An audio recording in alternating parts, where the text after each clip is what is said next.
A carta de Paulo a Tito. Tito era um seguidor grego de Jesus que acompanhou Paulo em suas viagens durante anos.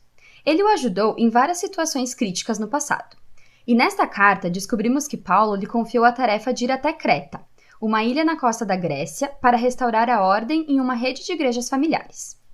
A cultura cretense era notória no mundo antigo. Uma das palavras gregas para mentiroso era cretizo ou cretense. Essas pessoas eram famosas pela traição e ganância. A maioria dos homens na ilha trabalhavam como mercenários para quem pagasse mais.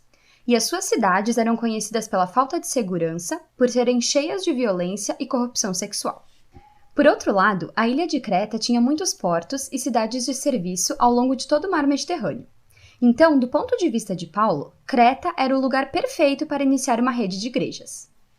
Nós não sabemos os detalhes, mas de alguma forma essas igrejas acabaram sob a influência de líderes cretenses corruptos que se diziam cristãos, mas estavam arruinando as igrejas. Paulo então envia Tito para lá com a tarefa de acertar as coisas, e essa carta lhe dá um caminho.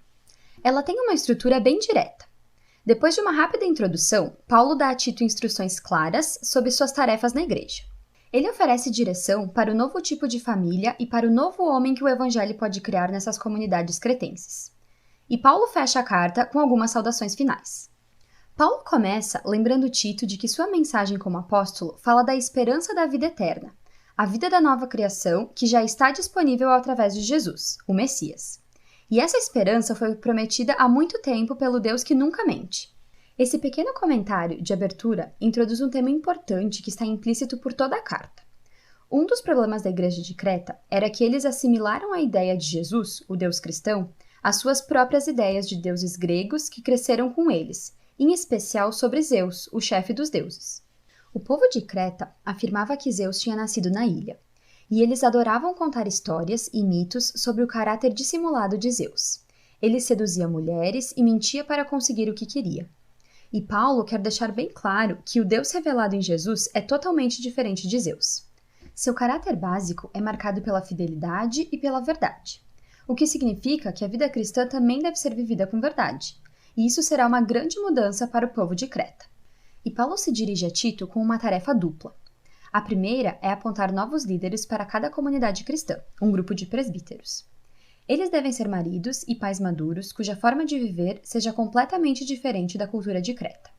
Eles devem ser conhecidos pela integridade, pela devoção total a Jesus, pelo autocontrole e pela generosidade, tanto nas suas famílias quanto na comunidade em geral. E esses novos líderes devem ensinar as boas novas de Jesus e substituir os líderes corruptos que, por sua vez, devem ser confrontados, e essa é a segunda tarefa de Tito. Paulo chama esses mestres de grupo de circuncisão. Em outras palavras, eles eram etnicamente judeus cretenses que diziam seguir a Jesus. Mas assim como aconteceu na Galácia, eles estavam exigindo que os cristãos gentios fossem circuncidados e seguissem as leis da Torá, se realmente quisessem ser seguidores do Messias judeu. Paulo diz que eles são obcecados por lendas judaicas e mandamentos de homens. E, acima de tudo, eles só estão na liderança das igrejas para ganhar dinheiro. Numa atitude brilhante, Paulo cita um poeta cretense antigo, Epimênides, que foi muito franco sobre o caráter do seu próprio povo. Ele disse: cretenses, sempre mentirosos, feras malignas, glutões preguiçosos. Eles obscurecem a linha entre a verdade e a mentira, entre o bem e o mal, e só estão nessa pelo dinheiro. E enquanto esses líderes afirmam conhecer a Deus, sua forma de vida nega isso. É preciso dar um jeito neles. E isso leva Paulo à próxima sessão. Por causa desses líderes corruptos, muitos cristãos nessas igrejas agora têm lares e vidas pessoais destruídas. E por 3 vezes diferentes, Paulo ressalta o resultado disso. A mensagem de Jesus é desacreditada. Seus vizinhos não cristãos agora têm bons motivos para acusá-los. E tudo isso faz com que o ensino sobre Deus, nosso Salvador, deixe de ser atraente para o mundo. Então Paulo mostra uma imagem do padrão de lar cretense que segue a Jesus. Ele deveria ser composto por homens e mulheres mais velhos, cheios de integridade e autocontrole, que se tornam modelos de caráter para os mais jovens. As mulheres não deveriam ficar dormindo por aí e evitando o casamento, como estava acontecendo em Creta nesse momento.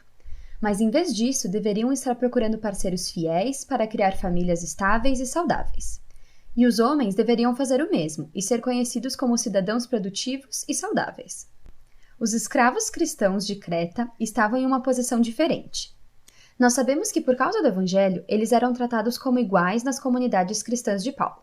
Mas havia o perigo de eles usarem essa igualdade como uma licença para desrespeitar seus mestres e se associarem a escravos rebeldes, o que desacreditaria ainda mais a mensagem cristã. Você percebe que Paulo está traçando uma linha tênue aqui. Ele acredita que o Evangelho de Jesus precisa mostrar seu poder de redenção em praça pública se realmente for transformar a cultura de Creta. Mas isso não vai acontecer através de revolta social e nem com os cristãos se fechando para a vida urbana. A mensagem cristã será atrativa aos cretenses quando os cristãos participarem inteiramente da vida pública, quando suas vidas e seus lares parecerem similares na superfície, mas depois de um olhar mais próximo, seus vizinhos descubram que os cristãos vivem com um sistema de valores totalmente diferente, que eles seguem a um Deus totalmente diferente. E essa é a diferença resumida por Paulo de forma tão linda no final do capítulo 2. Ele diz que o sistema de valores que conduz a vida cristã é a graça generosa de Deus, que apareceu na pessoa de Jesus e vai aparecer novamente no seu retorno. Essa graça foi demonstrada quando Jesus abriu mão de sua honra para sofrer uma morte vergonhosa em favor dos seus inimigos.